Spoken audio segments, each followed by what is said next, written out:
So we just finished going over the notice and note signposts, the 6 different ones, those being contrasts and contradictions, extreme or absolute language, number 3, word gaps, 4, numbers and stats, 5, quoted words, and 6, again and again.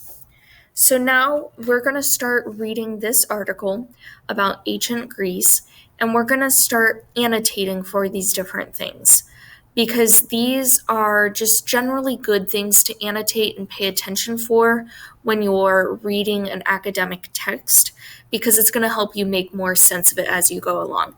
So we're going to practice using these signposts and noticing them in our reading so that it becomes easier and more natural for you to do as your reading gets harder throughout the years, okay?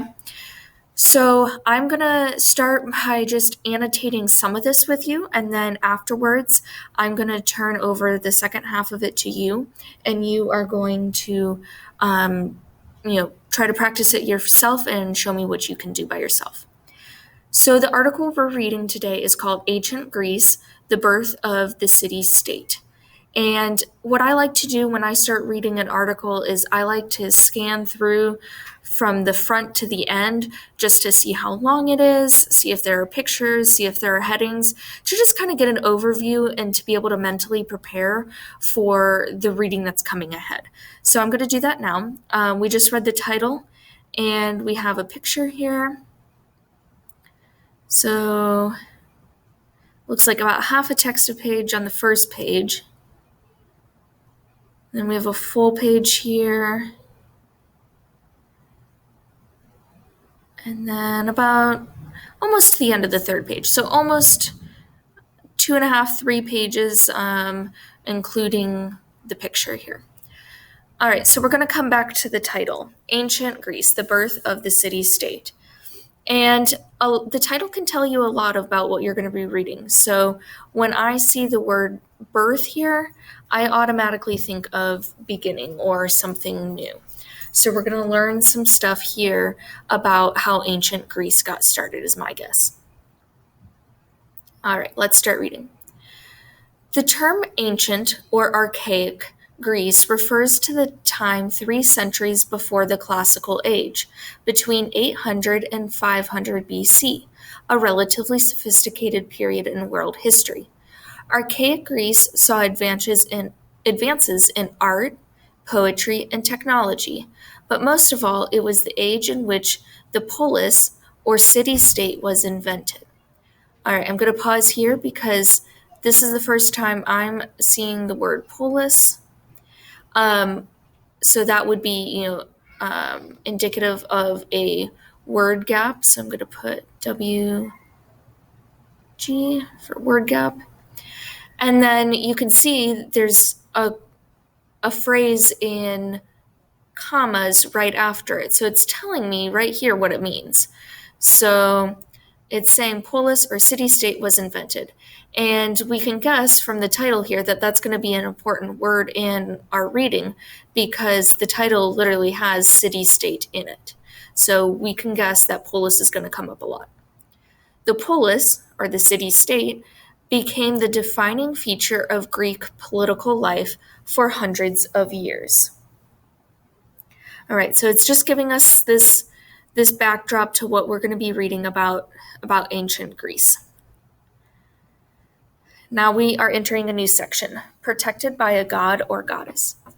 During the so-called Greek Dark Ages before the Archaic period, people lived scattered throughout Greece in small farming villages. All right, so before we even get to the Archaic period that we're supposedly reading about in this article, it's giving us a before. So it's setting up a contrast for a before and after, a contrast between two things, or here between two time periods. So we need some background info before we can understand what they want us to. So during the so-called Greek Dark Ages before the Archaic period, people lived scattered throughout Greece in small farming villages. As they grew larger, these villages began to evolve. Some built walls, most built a marketplace, an agora, and a community meeting place. Again, we have a word here that I haven't seen before, but it connects it right back to marketplace. They developed governments and organized their citizens according to some sort of constitution or sets of laws. They raised armies and collected taxes, and every one of these city-states, known as polis, was said to be protected by a particular god or goddess to whom the citizens of the polis owed a great deal of reverence, respect, and sacrifice. Athens' deity was Athena, for example. So was Sparta's. Though their citizens had in common what Herodotus called the same stock and the same speech, our shared temples of the gods and religious rituals, our similar customs, every Greek city-state was different. All right, so if we look back at our notice and note signposts, one of the things to pay attention to is when someone uses quoted words. So here we have a quote from Herodotus, which I don't know who that is. I'm kind of guessing it's connected to a god or goddess since we're in that section. And that's my guess since we're talking about that.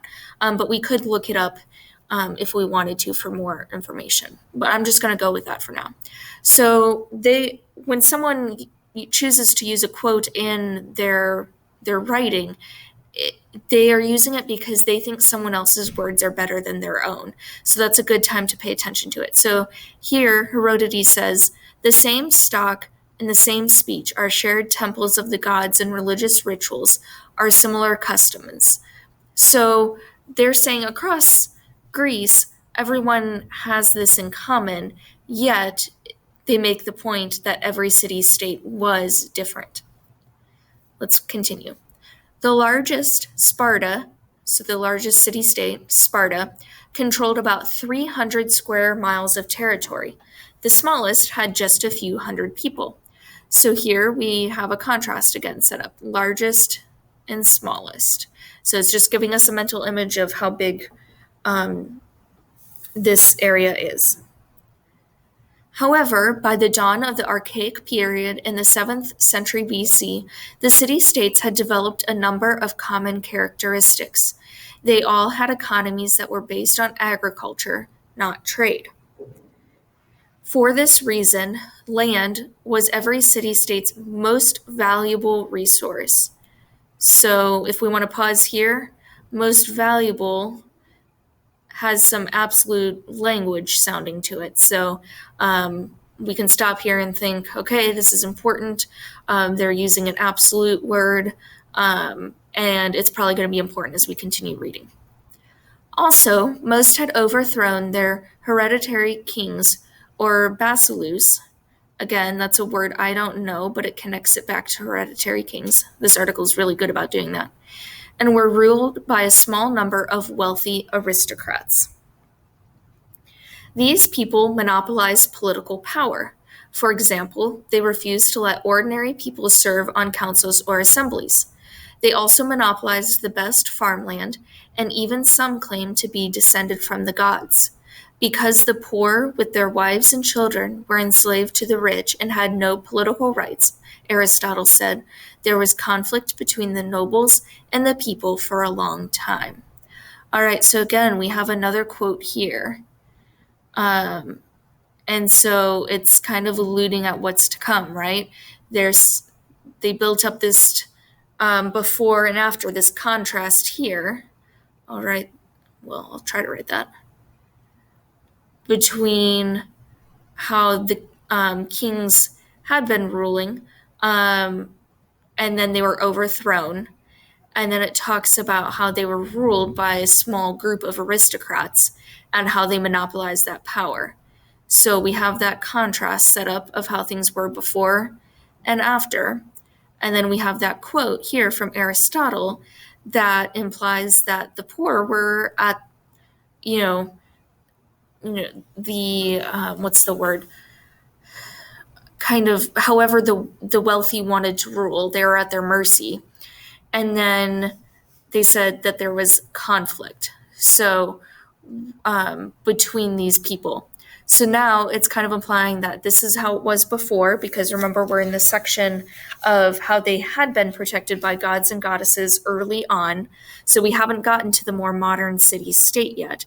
So, and then you can see here with the word colonization for the next section, it seems that we're going to be moving on in time. So we've gotten that background information on how politics and how government was set up in the Dark Ages in Greece, and now it's going to go forward into a period of colonization. This is where I want you to start annotating. So you guys are going to annotate the colonization section. And then you guys are going to annotate the rise of the tyrants section. And then the archaic Renaissance.